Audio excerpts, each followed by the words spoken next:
Ladies and gentlemen, let me begin by asking a powerful question. A question that has changed lives, fueled revolutions, and awakened greatness. Why not you? Why shouldn't you be the one to lead, to create, to rise above the noise? Why not you? To break the cycle, to lift your family, to make history? Think about it. Every person who's ever done something extraordinary faced a moment of doubt. They were told, "You're not ready, you're not qualified, or people like you don't succeed." But they pushed through, not because they had all the answers, but because they dared to ask, "Why not me?" Maybe you've been waiting for the right time, the right opportunity, the right signal. But let me tell you something. You are the signal. You are the opportunity. Now is the time. There are people in this world who are less talented, less experienced, and had fewer resources than you. But they made it because they decided to try. They stopped asking, "Can I?" and started asking, "Why not me?" You have a dream, you have a voice, you have power, and the world is waiting for what only you can bring. So the next time fear whispers, "You're not enough," look it in the eye and shout back, "Why not me?" Because if not you, then who? If not now, then when? Everybody wants to become something.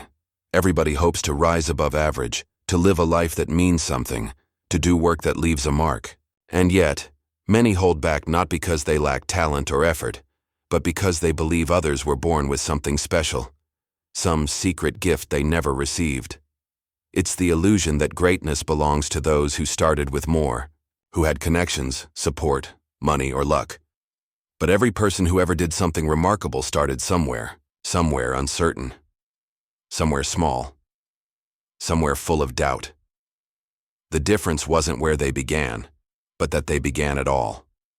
The seed of success is not in where you were planted, but in the decision to grow anyway. When people look at others who have achieved something significant, they often see the highlight reel, the awards, the applause, the final product, but they miss the invisible hours, the struggle, the fear, the moments when quitting would have been so much easier than pushing forward. There's a strange belief that the beginning has to feel perfect, that you need to feel confident before taking the first step, that clarity must come before action. But clarity is often the result of action, not the prerequisite for it.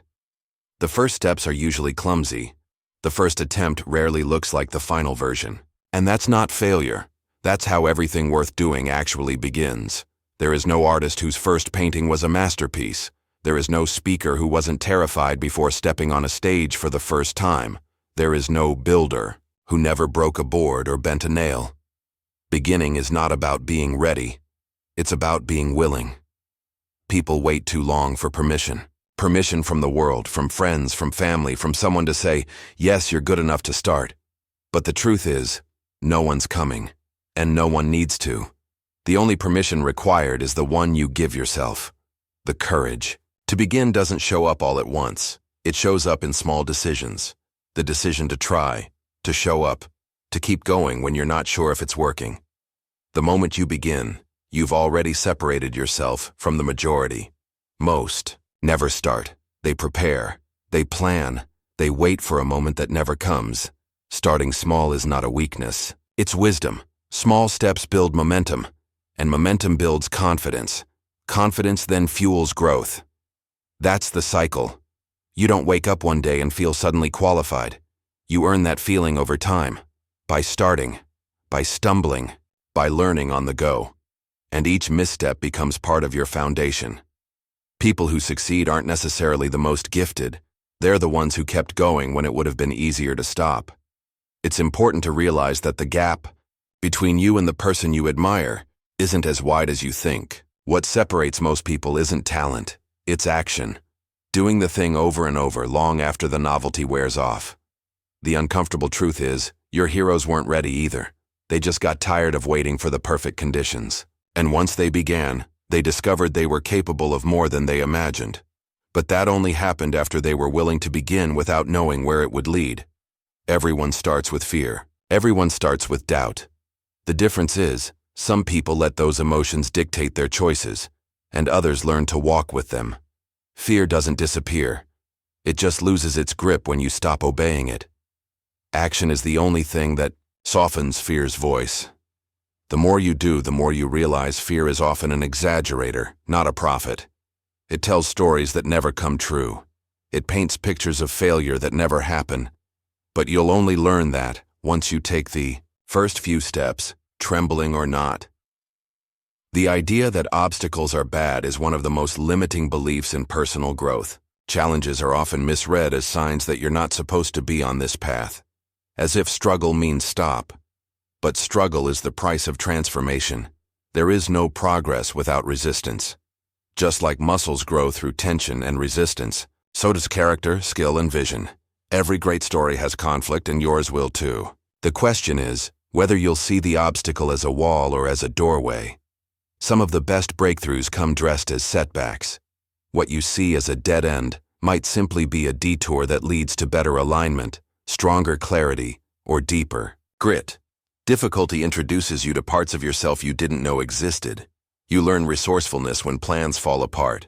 You discover patience when timelines stretch. You gain resilience when the outcome doesn't match the effort, yet you show up again anyway.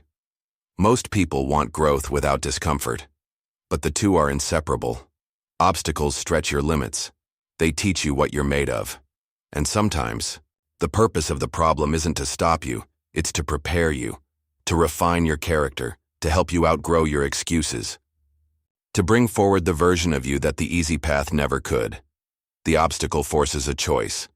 Either shrink back or rise up. Every challenge comes with that invitation. Some look at the challenge and say, I guess it's not meant to be. Others say, I'll find a way, or I'll make one. And over time, it's not the scale of the obstacle that matters, but the response to it. Two people can face the same difficulty. One gives up, and one grows up. The difference isn't the problem.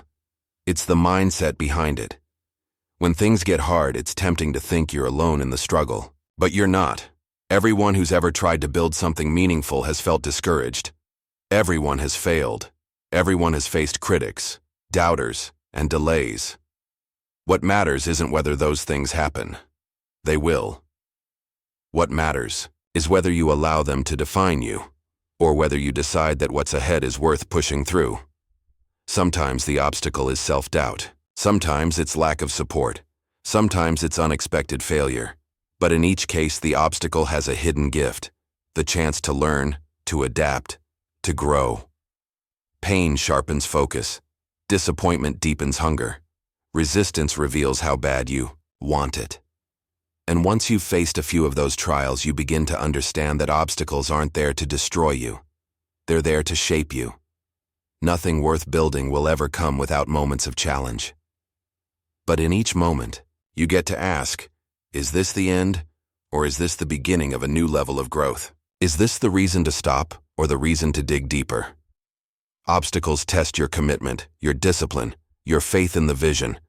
And if the vision truly matters, then you'll find a way to move forward. Not because it's easy, but because it's worth it.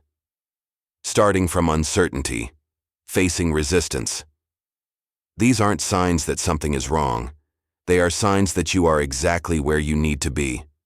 Growth doesn't come in the comfort zone. It comes in the fire of effort, in the middle of confusion, in the face of fear. You don't need a perfect path. You just need the courage to walk the imperfect one. And once you do, you'll see that each step reveals a little more strength, a little more clarity, and a lot more potential than you ever thought possible.